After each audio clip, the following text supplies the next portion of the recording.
Et malgré tout, en France, tout se passe bien. On marche dans la rue tranquillement.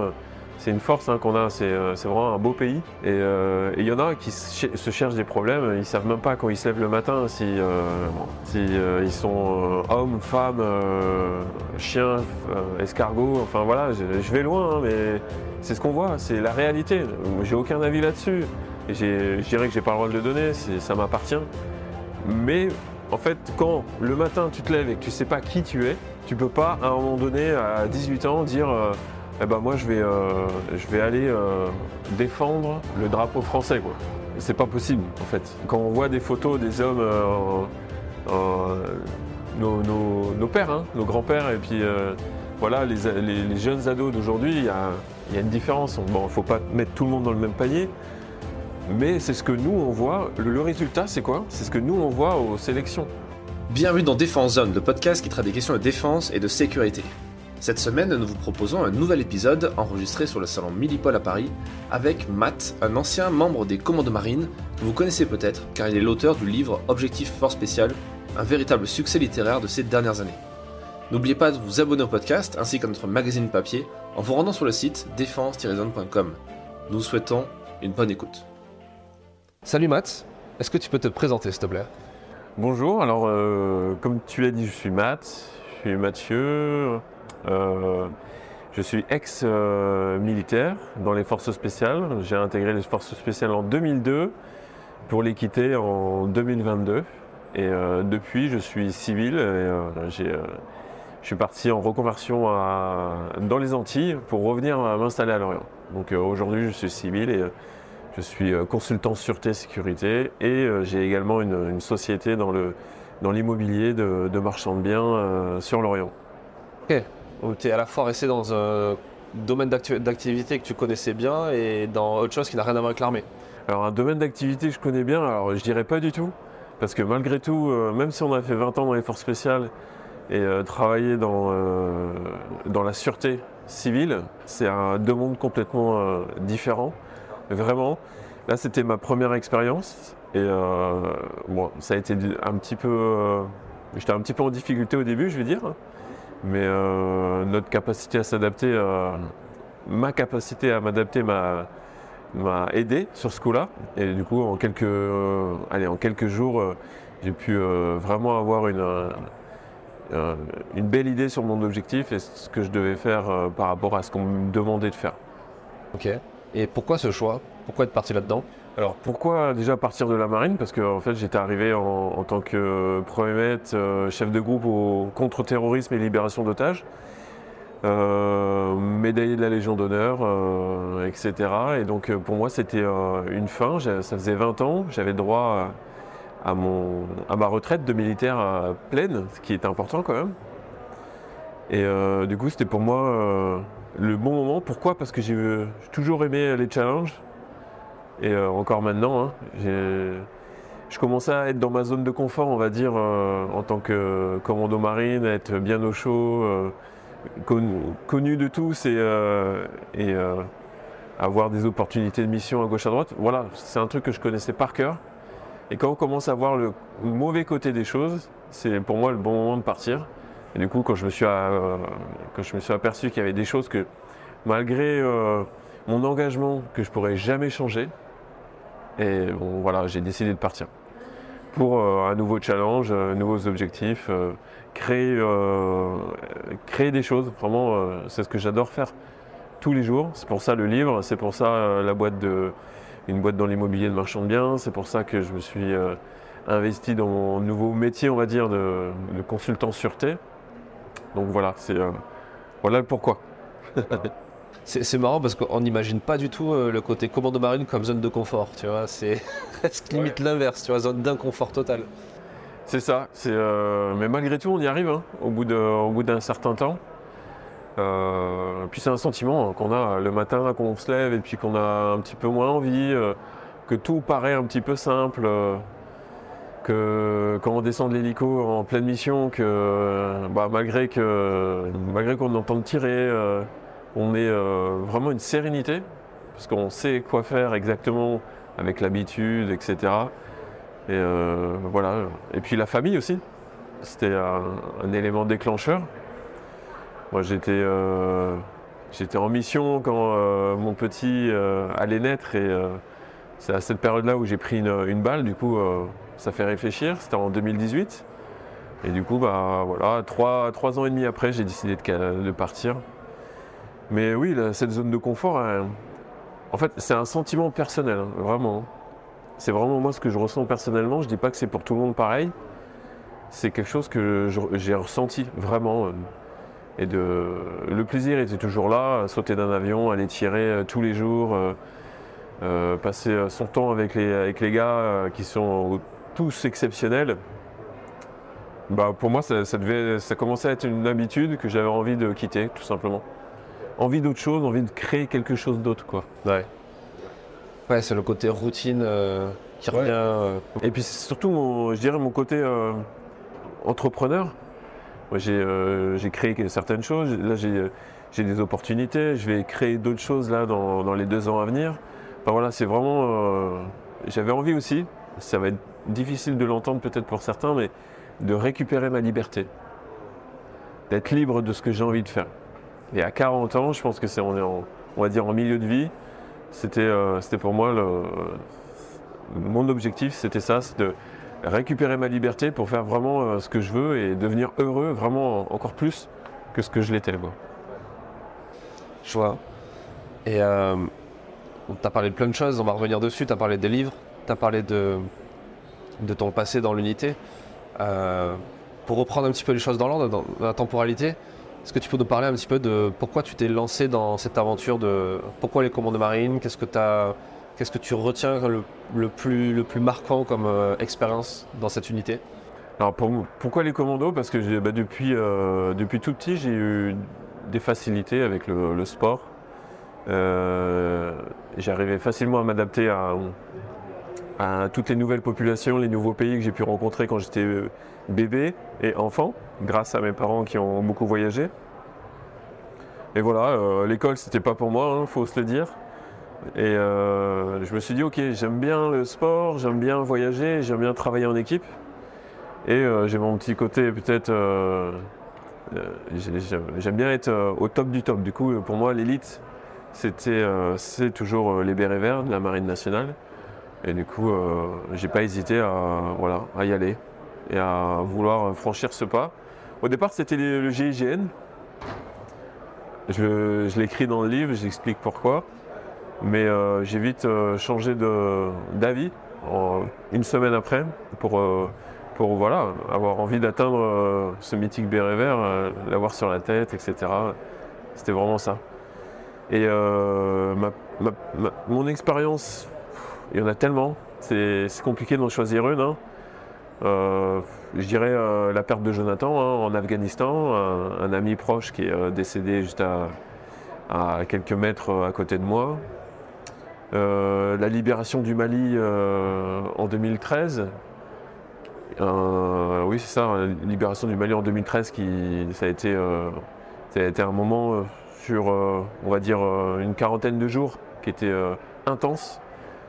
On n'a pas beaucoup dormi, mais grâce aux interventions de la France, parce que j'aurais pu dire moi, mais c'est nous, mais c'est surtout la France qui a intervenu et nous ont permis de faire notre travail au mieux qu'on pouvait. Et du coup, on a libéré un pays, on l'a vraiment ressenti comme ça. C'est qu'on montait vers le nord du Mali, et à chaque fois en libérant les aéroports, les villages, etc. Et moi, j'ai des photos encore. Il y a des gens qui viennent et ils ont le drapeau français, les Maliens, qui nous embrassent. C'est des moments comme ça très très forts. Et les derniers moments, c'est mon premier saut opérationnel. Quand on est dans l'avion et qu'on se dit ok, ça fait à cette époque-là, je devais être à peut-être 350 sauts, 400 sauts. Et je me suis dit ok, c'est la première fois où là je saute d'un avion pour aller faire réaliser ma mission. Pour aller, notamment, on devait aller capturer un chef terroriste et reconnaître une zone qui était considérée comme une zone d'entraînement terroriste. Du coup, c'était un camp. Et voilà, face à nous, il y avait quand même pas mal de monde. Et quand on sort de l'avion, à un moment donné, on est tout seul face à soi-même. Et voilà, à ce moment-là, je le garderai à vie dans mon âme, je dirais, parce que c'est 3 moments en fait, c'est vraiment quelque chose de marquant quoi. Mais il y en a eu tant d'autres donc on pourrait en parler pendant des heures. J'imagine. Mais je vais l'écrire bientôt. Justement, ça t'est venu où cette envie d'écrire ça, de raconter ça, sachant que c'est quand même des moments qui sont aussi intimes et dont certains t'as pas forcément le droit aussi de parler en théorie. Alors moi je dirais vraiment un truc là-dessus, c'est que les forces spéciales françaises, toutes, on n'est pas des agents secrets. On a le seul secret qu'on a, c'est qui on va chercher, pourquoi et comment on l'a fait. Mais demain, si moi je te parle en janvier 2013, on a sauté d'un avion, on a marché dans le désert et on a été chercher un chef terroriste, ça j'ai le droit de le dire, parce que ça dit tout et en même temps ça dit rien. On n'est pas des agents secrets. Loin de là. Il y a beaucoup de gens qui font l'amalgame là-dessus et qui se mettent des œillères. C'est malheureux parce qu'après il peut y avoir de graves conséquences. Moi j'ai toujours eu l'habitude d'en parler avec mes amis, ma famille, ma femme, pour en fait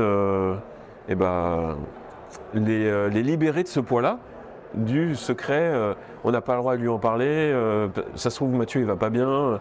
Enfin, tu vois ce que je veux dire, c'est justement on a le droit de un petit peu en parler à gauche à droite pour un petit peu se libérer, et en plus parce que c'est pas secret. Donc, et puis on fait pas tous les jours des missions de James Bond, etc. C'est vraiment c'est là-dessus que je voulais juste insister un petit peu. Ouais. Et ta question c'était au départ c'était par rapport à ce choix d'écriture, qu'est-ce que ça t'a apporté de raconter ça et pourquoi te lancer dans... Parce qu'il ne faut pas se leurrer aussi, écrire un livre c'est du boulot. Ouais. Je pense que ça, peut-être que tu fais partie des gens qui l'ont compris en commençant. C'est ça. En fait moi le choix c'était rapide, c'était en mission. Au bout d'un mois de mission, on s'embêtait un petit peu, et on n'avait pas grand chose à faire et je me suis dit c'était en 2018, j'ai envie d'apporter quelque chose aux jeunes plus tard, ou peut-être écrire quelque chose qui restera derrière moi. Et en fait j'ai décidé de vraiment d'écrire ce guide pour aider les plus jeunes ou les moins jeunes à atteindre des objectifs élevés dans la vie. Ça peut être n'importe quoi. Et du coup, je me suis orienté là-dessus. Naturellement, j'écrivais 2 heures par jour. J'ai écrit sur un papier écriture 2 heures par jour et je l'avais mis dans ma chambre. Et je l'ai fait pendant 3 mois. Et au bout de 3 mois, le livre était écrit. Parce que j'avais plein de choses à dire. Et puis plein de documentation à faire. Parce que c'est vrai qu'écrire, c'est dur. Parce qu'on a plein d'idées.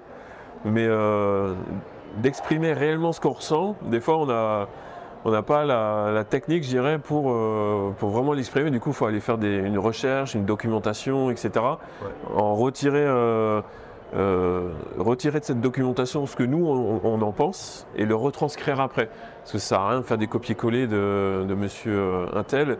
Non, c'est vraiment ce travail-là qui était assez chronophage. Et j'ai réussi au bout de 3 mois, un peu plus de 3 mois, à écrire ce livre. Et j'ai rapidement trouvé un éditeur et on a pu mettre ce livre dans les kiosques. Et j'étais ravi parce que en fait, il parle vraiment de leadership, de confiance en soi, de gestion du stress et de courage. C'est un livre qui est fait pour les plus jeunes et moins jeunes. Et en fait, je relate un petit peu, je relate 4 ou 5 missions. Je raconte pas ma vie. Je donne des petits tips, des choses à faire pour devenir un petit peu plus leader, devenir un petit peu plus courageux, ou qu'est-ce que c'est le courage. En fait, je raconte une fois, je me suis senti leader parce qu'on m'a donné l'opportunité d'être chef de détachement en 2006 pour aller combattre la piraterie en Méditerranée sur 2 tonniers français, donc des bateaux civils. Nous, on était, on va dire, mis en place discrètement sur ces bateaux et on devait lutter contre la piraterie. Du coup, j'étais team leader et du coup, je me suis senti plus leader. Qu'est-ce que j'ai mis en place ? Quelle a été ma réaction quand j'ai dû prendre des vraies décisions ? J'ouvre le feu ou j'ouvre pas le feu ? Qu'est-ce qui s'est passé ensuite, etc. C'est plein de petits trucs. qui vont aider voilà, les plus jeunes à être un peu plus sereins quand ils vont vouloir être commando, quoi. Alors, ce livre, c'est ce qu'on n'a pas dit le titre encore, c'est Objectif Force Spéciale, c'est ça? C'est ça. Alors je l'ai lu moi il y a 1 an ou 2, je crois. C'est sorti il y a 2 ans ça, ou il y a 3 ans? Il est sorti en fin 2021, ouais. Ça va faire 2 ans là. Et c'est vrai que c'est super intéressant. Moi je l'avais lu quand je bossais sur un livre sur le leadership. Je t'en parlerai après l'épisode si tu veux. Et je m'étais pas mal documenté sur tout ce qui était force spéciale, etc. Et j'étais tombé sur ton livre et c'était super intéressant. Parce qu'effectivement, tu as à la fois la partie biographie un petit peu avec certains trucs, mais surtout c'est très pratico-pratique. On dirait un cahier d'exercice par moment. Tu dis il faut faire tel truc, tel truc, tel truc, tel type de séance de sport, il faut manger tel truc. C'est ça. Ouais, ça va loin. La chaussure de sport, comment s'habiller, qu'est-ce qu'il faut manger. En fait, j'essaye d'être dans le détail. Mais c'est le détail c'était le mindset que j'avais en 2018. Il faut bien se mettre dans le contexte quand j'étais au Mali, assis sur mon lit Pico, à écrire tout ça, quoi. Ça s'est passé comme ça. Et c'était à ce moment-là que j'ai écrit tout ça. Et de temps en temps, je relis des passages comme ça. Et oui, et je le pense encore à 100%. Ouais. On est capable de tout, il suffit de le vouloir. Et se mettre une discipline, etc. On entend parler beaucoup de ça en ce moment là.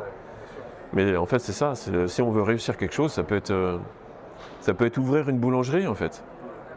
Mais si on ne met pas en place un protocole et si on ne met pas en place des choses, on n'y arrivera jamais en fait. Et c'est la même chose pour être commando marine. N'importe qui peut devenir commando marine, je dirais. Mais il faut juste le vouloir et y aller à fond, quoi. Y aller à fond. Ouais. C'est vrai qu'aujourd'hui, il y a de plus en plus de ressources qui existent sur la thématique, notamment des forces spéciales, des commandos marines, mais aussi, tu l'as dit, du leadership. C'est beaucoup à la mode aussi aux États-Unis avec des gens comme Jocko Willink, ouais. Ou Johnny Rogan qui a fait venir pas mal d'anciens forces spéciales aussi dans des podcasts. Ça arrive en France assez fort. Il y a des boîtes d'édition qui se sont saisies aussi du truc, qui ont compris qu'il y a un marché, qu'il y a une demande. Comment tu l'expliques ça? Le fait qu'aujourd'hui on soit de plus en plus intéressé à ça, et alors qu'il y a une contradiction et un paradoxe qui est que l'armée a de plus en plus de mal à recruter, a du mal à fidéliser, même des officiers. Comment je l'explique? Je vais être cru, mais en fait on est en train de générer une génération de faibles, tout simplement. On se rend pas compte, mais c'est la réalité. Tous les faux problèmes ou les petits problèmes qui existent aujourd'hui sur qui je suis, qu'est-ce que je représente, et ça, on va voir un jeune de 16 ans dans la rue, on lui demande, ça va être compliqué qu'il ait une réponse franche, quoi. Et en fait, moi je l'explique comme ça, c'est que malgré tout, les jeunes aujourd'hui, ils ont tous un téléphone dans la poche, et c'est une mine d'or. On veut devenir, géologue, je suis sûr que là en 5 minutes je vais avoir des cours de géologie, etc. Donc nous à notre époque, on n'avait pas tout ça.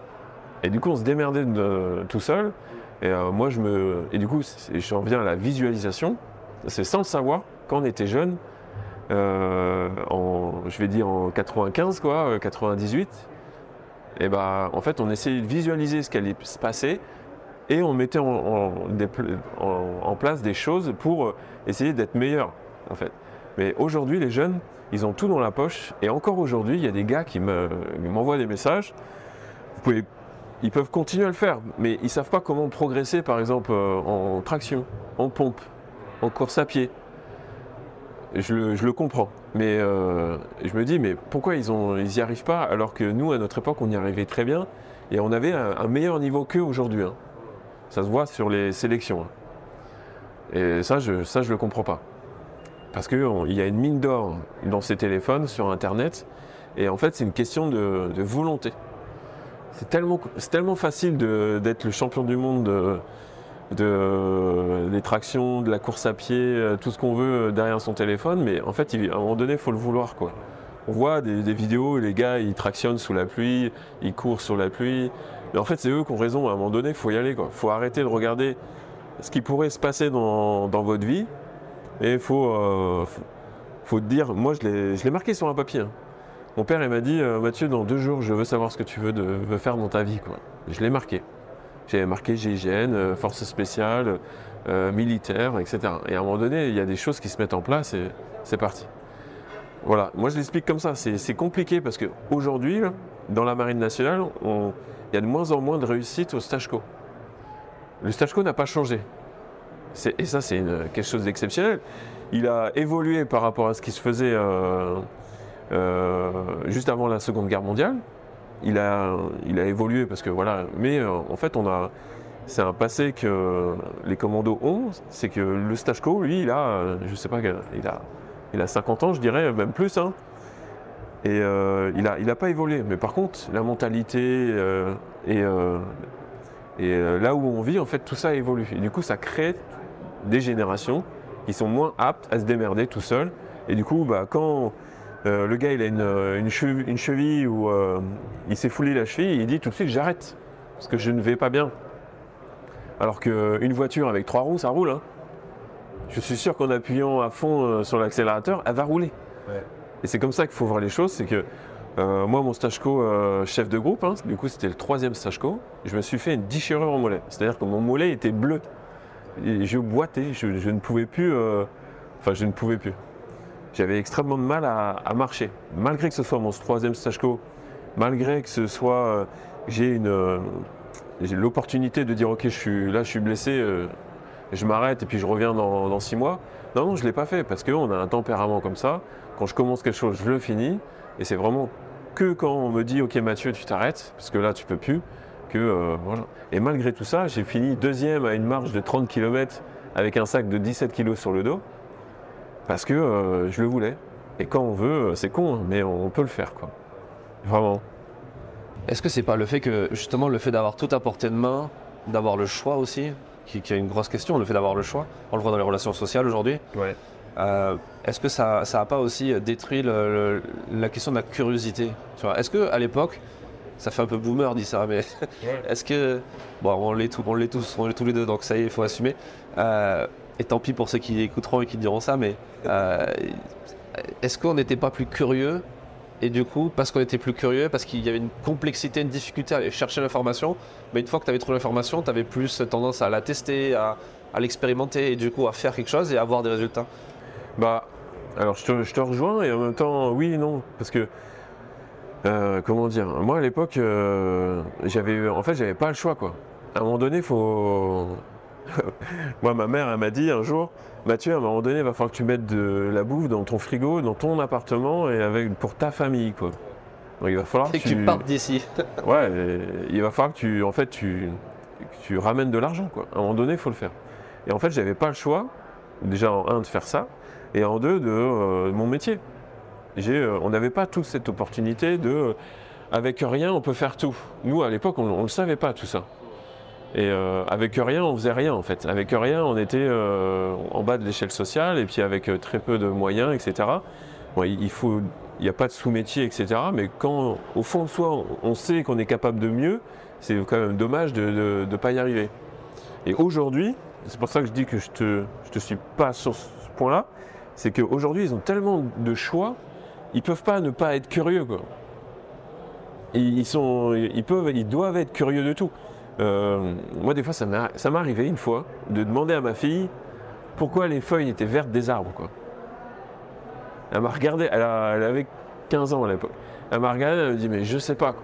Et c'est ça en fait qu'il faut que tu travailles. Je lui ai dit, c'est con, hein, c'est une question con. Mais en fait, pourquoi les feuilles sont vertes? Pourquoi lui il fait ça? Pourquoi machin? Et en fait, toute la vie, il faut se poser des questions.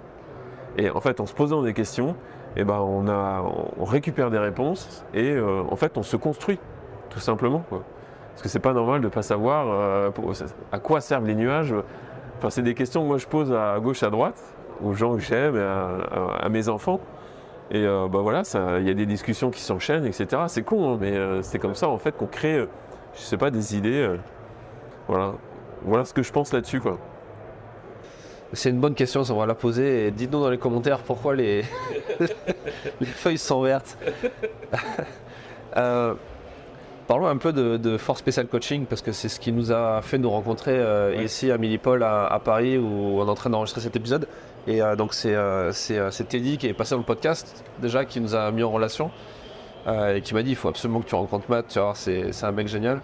Et tu fais partie donc de ce groupe Force Special Coaching, tu accompagnes des jeunes à atteindre cet objectif de rentrer dans les forces spéciales.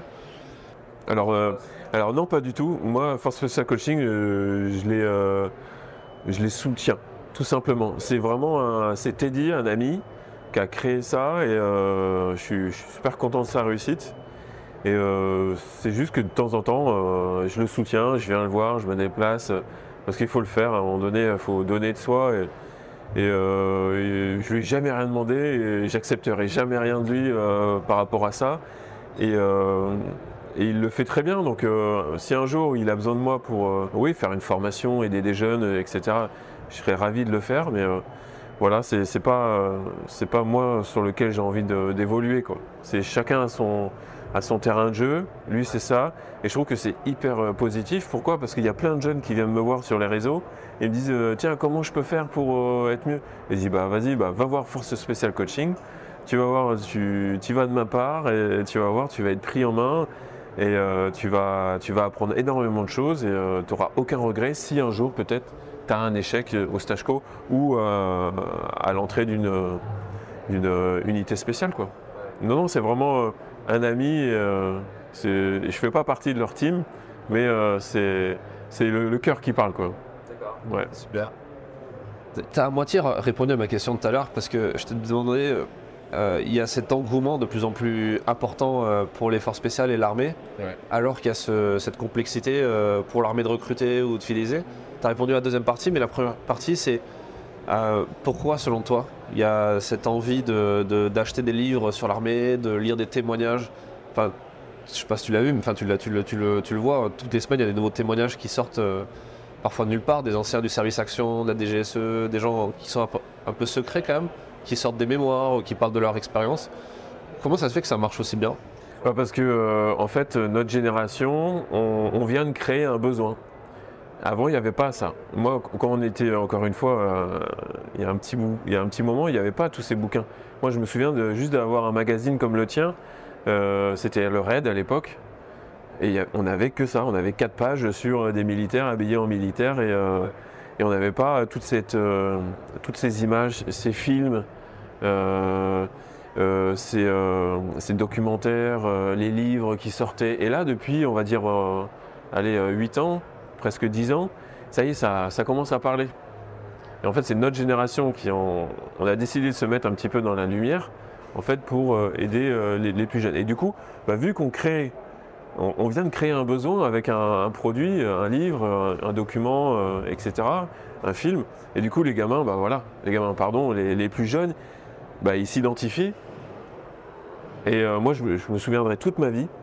Il y avait eu un reportage à Lorient avec les commandos marines, c'était une caméra sur l'épaule, ça bougeait dans tous les sens, ça avait duré 20 minutes, mais j'ai encore les images en tête. Et en fait, c'est ça qui marque, c'est les images, c'est les livres, c'est les magazines, etc. Et je me répète, on a créé un besoin et du coup, maintenant, les jeunes, ils s'identifient beaucoup plus facilement à ce qui pourrait être leur vie, quoi.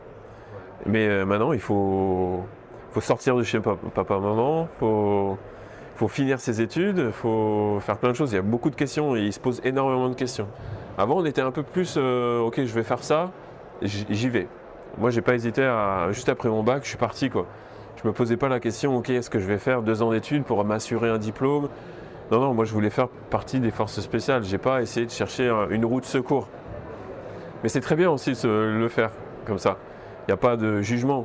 Mais voilà, le pourquoi on a de plus en plus de mal à recruter, c'est parce que les jeunes, ils cherchent un petit peu à avoir tout un panel au cas où il y a quelque chose qui foire. Et comme ça, moi, je pourrais aller à gauche, à droite. Et du coup, les jeunes, maintenant, au lieu d'arriver à l'époque, c'était 17 ans. Les premiers qui tapaient à la porte, ils voulaient rentrer à 17 ans. Maintenant, c'est plus 23 ans, 24 ans. Voilà, on a plus de difficultés. Et quand on a 23, 24, 25 ans, on a plus d'expérience. Et du coup, on est moins en train à se remettre en question et à se rouler dans la boue, et à fermer sa bouche, etc. Enfin voilà, c'est tout un cycle, quoi. Ah, c'est vrai. C'est vrai qu'il y a cette question de l'humilité aussi qui est importante dans ce métier, dans cette profession. Et parlons un petit peu justement de toutes ces valeurs, de toutes ces compétences qu'il faut avoir pour faire ce métier. Comment toi tu les as acquises? Et est-ce que tu penses que tout le monde, tu t'as dit n'importe qui peut être commando marine, mais est-ce que n'importe qui peut avoir ce corpus de valeurs et être capable de les développer? Alors c'est vrai que physiquement, on va dire physiquement, hein, on est tous capables. Mais après, c'est vrai que mentalement, c'est compliqué de se mettre dans la peau d'un FS qui se doit d'être humble, qui se doit d'être respectueux, qui se doit de voilà, qui doit faire confiance aux plus anciens parce que c'est comme ça. Et puis au bout d'un moment, il y a la confiance qu'on a donnée aux autres. Et ben, au bout d'un moment, on acquiert de la confiance. Et c'est en regardant les autres qu'on devient ce qu'on est, quoi. Moi, je me souviens, mon premier chef, un de mes premiers chefs, c'était Alex.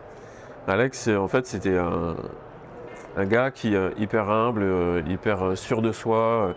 Il n'hésitait pas à mettre en avant les plus jeunes pour que le groupe aille de mieux en mieux, qu'on aille faire de belles missions. C'était au tout début de cette ère de mission là qu'on a vécue.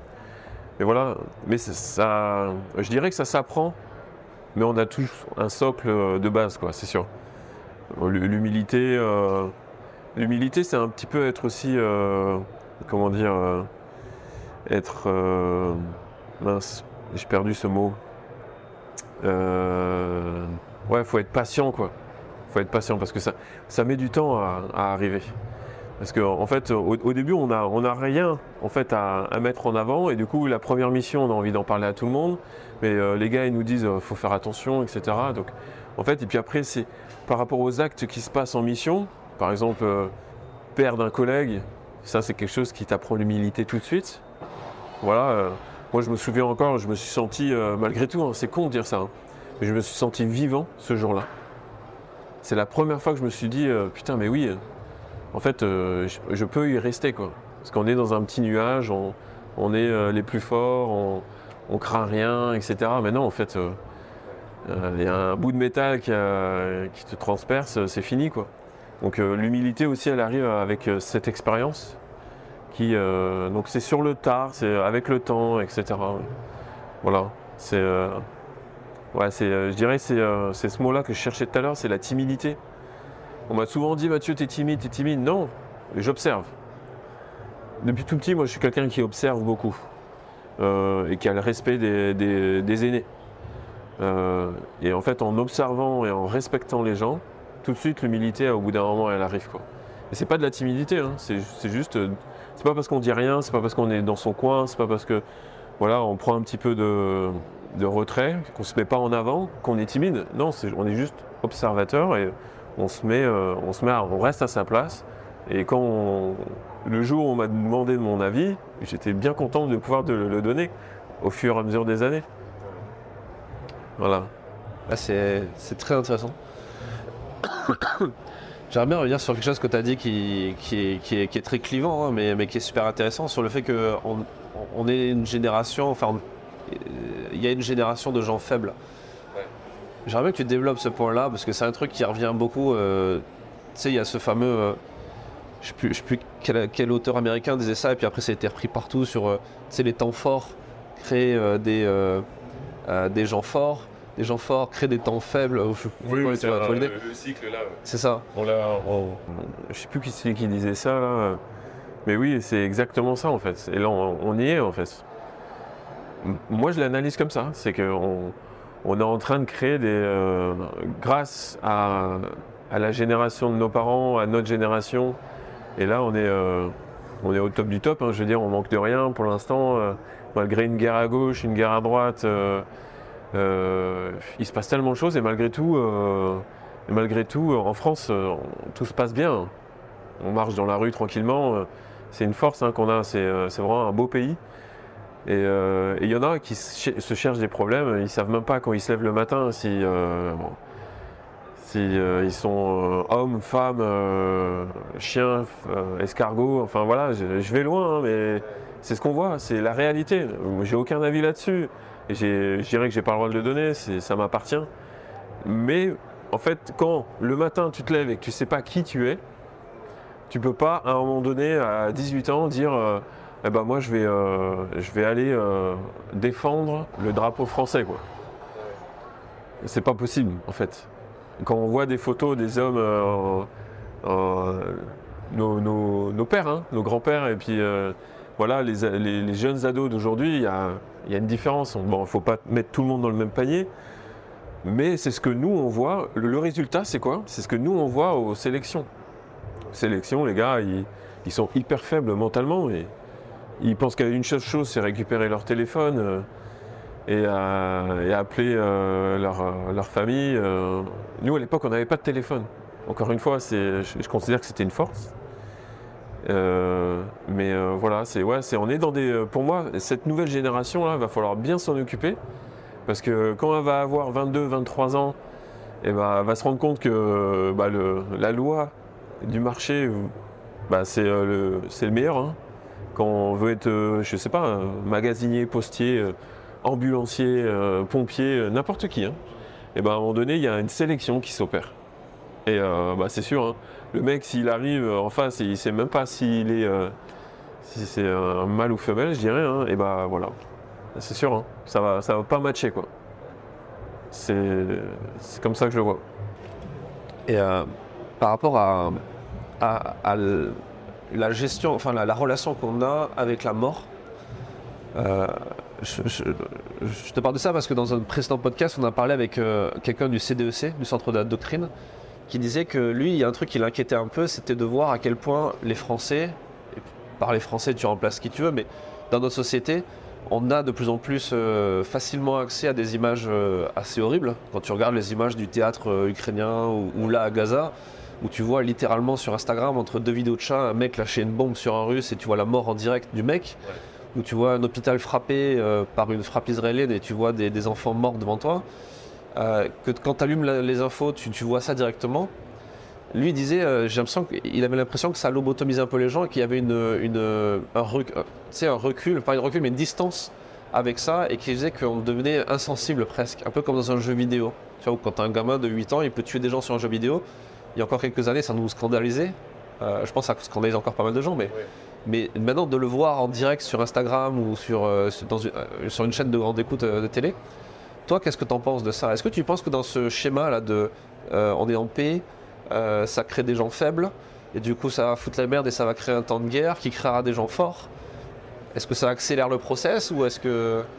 Ouais, toutes ces vidéos-là, c'est... En fait, est-ce qu'il faut les montrer? Il ne faut pas les montrer? Je dirais que oui, il faut les montrer pour que... on se rend compte qu'on est bien heureux dans notre pays, quand même, qu'il se passe plein de choses à gauche, à droite, de vraiment horribles. C'est tous les jours, hein. Tous les jours. Moi, j'ai passé, on va dire, la moitié de ma vie en Afrique. C'est un peuple qui a de grandes difficultés. Et c'est sûr, hein, moi, qu'il y a quelque chose qui m'horripile, c'est voir des gens manifester partout en France pour rien. Alors que les vrais problèmes sont ailleurs, hein. Faut pas l'oublier ça, putain. On a de la chance quand même, ok, on va payer des taxes, ok, ça va être un peu plus cher ce mois-ci ou cette année, ou voilà. En fait, c'est con, hein, mais moi je réfléchis comme ça. Et moi, l'État me dit, ok, je vais payer ma facture d'électricité 15 € de plus tous les mois. Je vais pas aller dans la rue et pleurnicher, quoi. Je vais dire, ok, comment je vais faire pour gagner 15 € de plus? Tout simplement. Et je me sors les doigts et je vais, ok, le niveau de vie change, mais au moins notre vie reste comme elle est stable, malgré tout. Ok, c'est plus cher. Bah oui, c'est plus cher, parce que dans le monde entier, c'est le bordel. Nous, on a la chance de le vivre, on voit ce qui se passe, hein. On voit ce qui se passe partout, hein. Mais les journalistes français le montrent pas, parce qu'il ne faut pas faire peur à tout le monde, hein, mais que la pompe à essence monte de 25 centimes, c'est peut-être aussi un petit peu normal parce qu'à gauche, à droite, c'est le feu. Donc voilà, faut être serein, et puis je trouve que ces images, ouais, faut les montrer. Parce que moi, je me rappelle des images que je voyais quand j'étais gamin, de la guerre, etc. Ça restait des images, des vidéos, des écrans, mais c'est totalement différent quand on le vit. Ouais. Quand on entend une bombe péter à...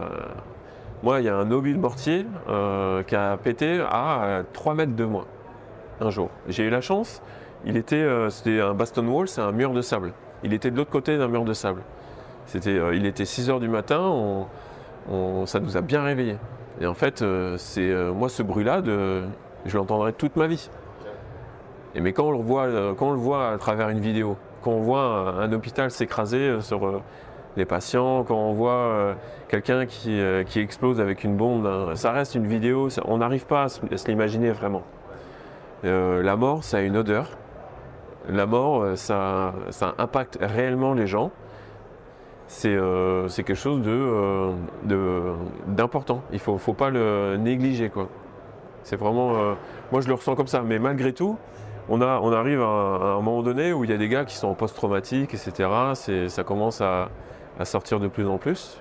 On parle toujours de ce qui se passe, qu'est-ce qu'on peut faire après pour ces gens-là. Mais justement, moi, je préfère parler de ce qu'il faut mettre en place avant. Et bah justement, ces vidéos, il faut les partager. Même quand on est militaire, voir une vidéo, par exemple la vidéo 12 bin. Cette vidéo-là, il faut la commenter. Il faut que les gens qui sont encore ici, il faut qu'ils aillent donner leur témoignage pour dire ok, ça va se passer comme ça, il faut vous y préparer, etc. Enfin voilà, il y a ces deux mondes. Hein. Et il y a la guerre à la télé, sur TF1 ou toutes les chaînes, et la vraie vie. La vraie vie, une grenade qui pète dans un escalier et qu'on est obligé de se plaquer et que on a des bouts dans le mollet. Enfin voilà, et qu'il faut continuer sa mission et puis c'est pas grave si je saigne. Enfin voilà, c'est comme ça, mais c'est hyper intéressant comme question, hein, mais c'est difficile d'y répondre vraiment clairement et avec un juste milieu. C'est pas possible. Il y a deux questions qui viennent. Première, c'est sur ce que tu dis, je le conçois parce qu'en Ukraine, j'ai expérimenté ça, d'entendre une frappe de missile arriver c'était à peu près 300 mètres. Mais ça fait un bruit effroyable, quoi. Quand tu vois les murs qui bougent et tout, là tu comprends réellement le truc. Mais après, du coup, j'ai l'impression que ça crée un énorme décalage entre la perception que les gens ils ont de ça quand ils voient les images à la télé et comment toi tu l'as perçu à ce moment-là. Tu vois ce que je veux dire? Oui. Et ça, c'est assez horrible parce que t'as pas forcément envie que les gens ressentent la même chose que toi, parce que toi, c'est tellement effrayant pour toi que tu par empathie, même si t'es le pire des connards, t'as pas envie que la personne ressente ça, t'as envie de la préserver un minimum. Mais en même temps, c'est insupportable l'idée des gens qui vont se dire « Ah ouais, c'est effroyable », alors qu'ils sont à ça de ce qui est la réalité, quoi. Oui, et puis il y a le bruit, il y a la vibration, il y a l'onde de choc, et il y a aussi la fumée, l'odeur, et on réalise qu'à quelques mètres de nous, il y a des gens qui sont morts, quoi. C'est plus un film, c'est la réalité. Et encore une fois, moi, à chaque fois, je me sens vivant et je me sens reconnaissant d'être là pour combattre, pour faire des images comme toi tu as dû le faire, écrire un article pour partager sur ce qui se passe réellement dans ce monde, quoi. Ouais, c'est important. Moi, on a discuté ça, c'est con, avec ma femme il y a 2 jours. Là, on a vécu aux Antilles, ok ? Les cocotiers, le sable fin, la mer, mais on l'a vécu. C'est-à-dire que en fait, le sable, il n'est pas si fin que ça. L'eau, des fois, elle monte, elle inonde tout, il y a des grosses tempêtes, il y a des algues, ça sent mauvais, etc. Donc il y a la réalité qu'on voit des vacances avec le sable blanc, une eau turquoise, et la vraie vie. C'est 2 mondes différents. Et on était sur le canapé, on regardait une émission sur les gens qui partent en vacances. Et du coup, je lui ai dit, alors maintenant, comment vois-tu ces images ? Elle m'a dit, je ne les vois pas du tout pareil. Parce qu'elle n'avait pas eu la chance de vivre ça. On a eu la chance de vivre au soleil pendant 1 an, donc c'est une vraie expérience, dans des endroits magiques, hein, comme les Bahamas, Saint-Martin, voilà. Mais une fois qu'on est de retour et qu'on sait réellement ce qui s'est passé, et quand on regarde ces images, on n'a pas du tout le même sentiment. On est plus se dire, ouais, mais bon, c'est pas vraiment ça, etc. Et quand on le reporte sur la guerre, sur des bombardements, c'est exactement la même chose. Je pense qu'avec cette image-là, il y a beaucoup de gens qui vont mieux comprendre ce qu'on est en train de dire, quoi. Bien sûr.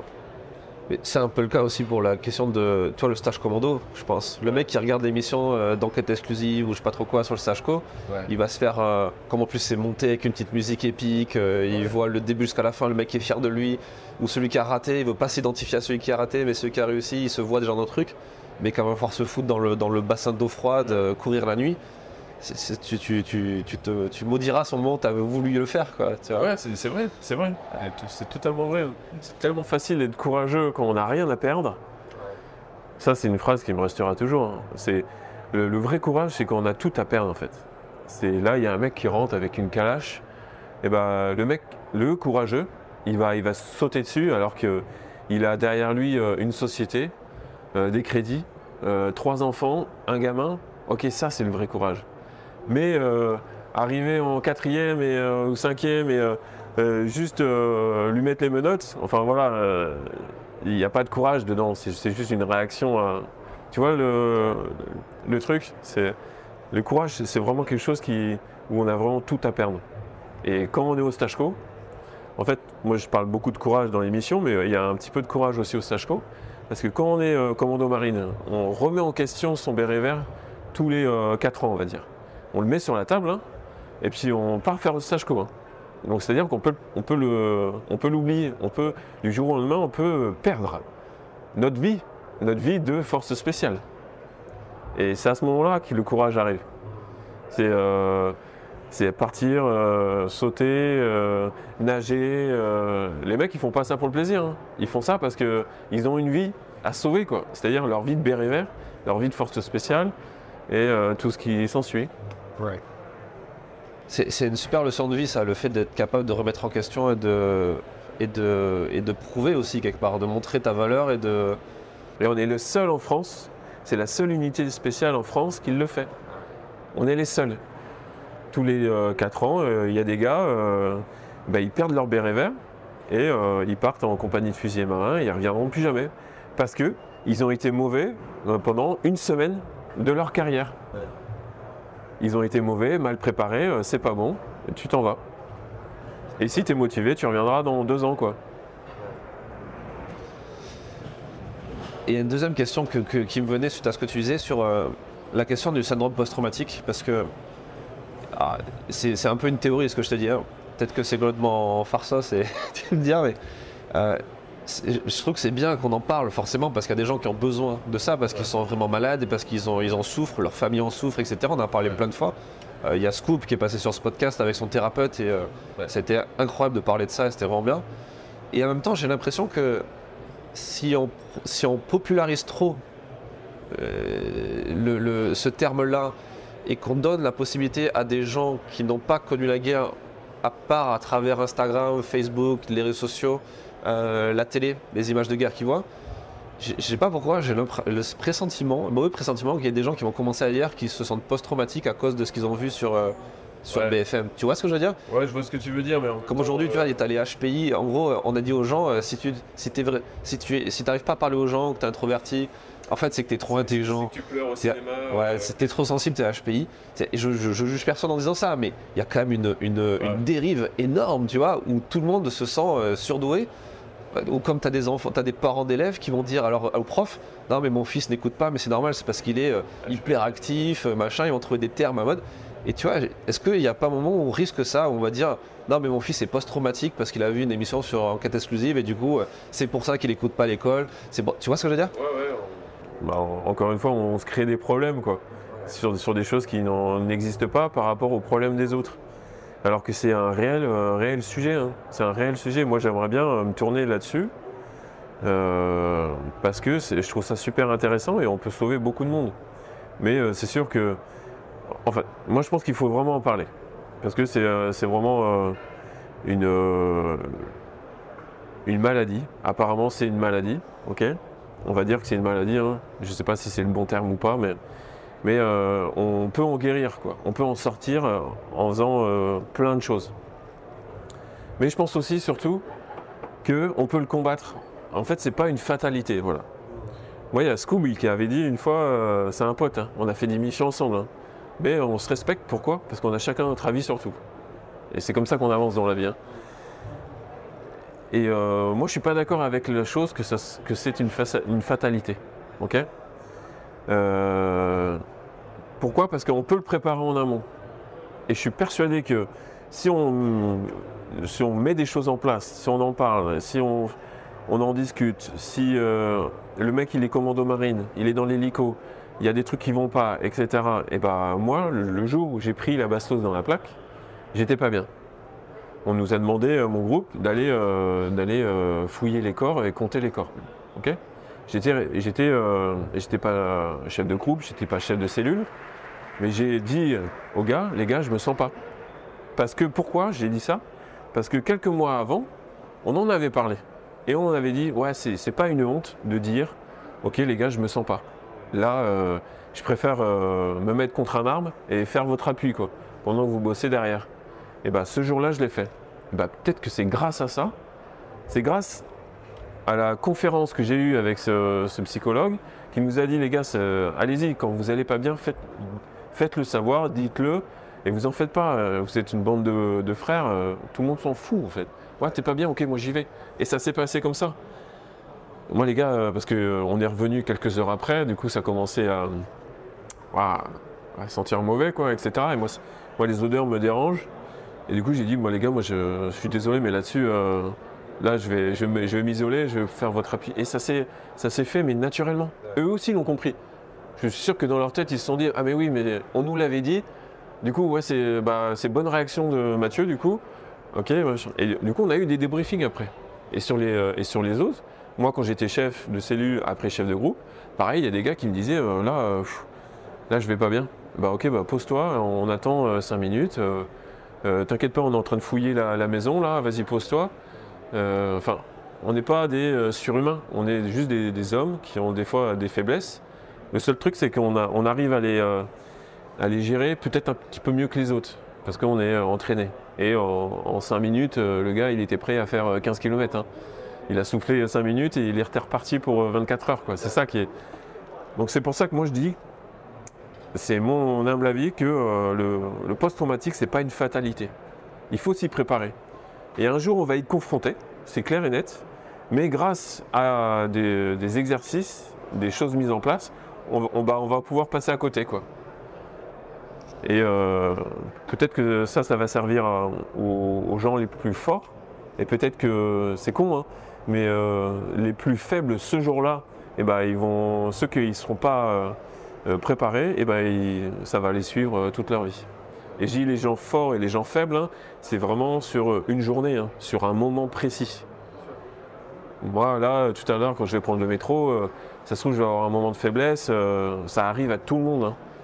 Ça arrive à tout le monde, hein, même au meilleur. Donc, mais des fois, voilà, on est faible. Et puis, faut savoir réagir au bon moment pour se protéger, en fait. Voilà mon avis là-dessus. Hein. C'est fou parce que je suis complètement à 100% en phase avec toi. Et tu vois, moi, sur mon dernier reportage en Ukraine, c'est exactement ce que je me suis dit.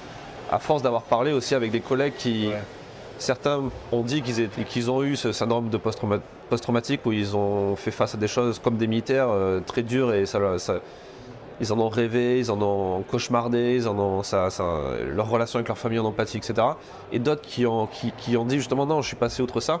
En fait, ce que j'en ai tiré comme leçon, c'est de se dire, pars du principe que ça va t'arriver, ou en tout cas que tu vas être confronté à ça. Et en fait, c'est un peu comme le secourisme. Si tu sais faire si tu sais mettre un garrot, et que tu te dis là, on est dans un endroit, il y a peut-être des mines, il y a peut-être des tirs de mortier, il y a peut-être quelqu'un devant toi qui aura besoin que tu chopes ta trousse, que tu fasses un truc. Si dans ta tête tu fais le film, alors que c'est pas arrivé, tu te rends compte que tu es beaucoup plus serein. Exactement. Et en fait, tu vas y arriver quelque part. Parce que tu sauras quoi faire. Et puis tu n'auras peut-être pas le choix d'avancer, quoi. Et puis grâce à ta petite préparation de 5 minutes, tu vas arriver à faire la chose et puis ça va passer. Et puis aussi, il y a le juste après. C'est comme on va dire en médecine, hein, c'est médecine de guerre, hein, il y a la minute, l'heure et la journée, quoi. Et là c'est pareil, c'est ok, j'ai pris, on va dire, j'ai pris plein ma gueule, hein, je vais être vulgaire. Le militaire, il est capable de se dire ok, là j'ai ramassé, j'ai vu, j'ai senti, j'ai vu plein de choses qui m'ont vraiment déplu. Et à un moment donné, quand il le faut s'isoler. Et il faut se faire un travail de fond sur soi-même. Il faut se parler, même des fois à voix haute. Moi, j'ai eu la chance de le faire juste après la bastos dans l'hélico. Dans l'hélico, j'étais assis comme ça, avec beaucoup de bruit, et du coup, j'ai parlé pendant 1 heure. Ok, Mathieu, tu viens de vivre quelque chose de fort. T'as pas le droit de te sentir faible. T'as pas le droit de prendre ça comme quelque chose de négatif. T'as pas le droit de... à aucun moment tu vas rêver ça dans ta vie. Enfin, tu vois, je me suis lobotomisé le cerveau pendant 1 heure en me disant des choses et en me convainquant, tu vois, tout simplement. Et voilà. Et je me suis dit, dès que je vais sortir de cet hélico, eh ben, je laisse tout le côté négatif de cette nuit derrière moi.